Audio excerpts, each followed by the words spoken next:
In this video, I'm going to show you how I grow all of my lettuces without ever having to sow a seed.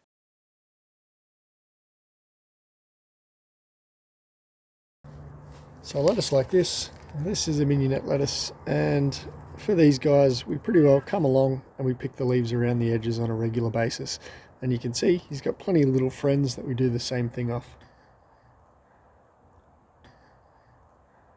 Once these lettuces start to reach maturity, they'll start to stretch out, and out of the center of the lettuce you'll start to get a seed head starting to form. So once that seed head starts to form, there'll be small little seeds that are produced on the end that you can rub between your fingers, collect the seeds in your hand and distribute out. Alternatively, if you can't be bothered doing that, you can just let your lettuces go to seed, give them a little bit of a shake, and you'll end up with a crop of lettuces similar to what we have here. So the beauty of doing this, even in this little patch of garden, basically you can see that these lettuces are succession sowing themselves. So you've got this full-size lettuce just down in front of me here, ready to pick as you go. Got a little guy behind him, a few weeks younger. So once this first guy has shot to seed, this guy will start to develop into a full-size lettuce.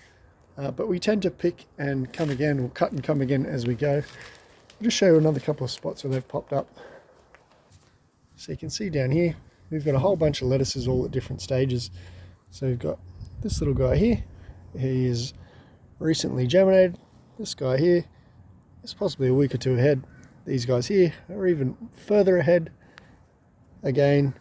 And then you get down to some itsy bitsy tiny little ones that are starting to make their way up. So we haven't sown them, we're not going to succession sow, just going to let them come up.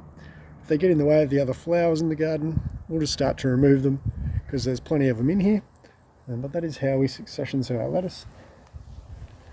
I think we've also got other varieties coming up. This one here I think is an Australian green.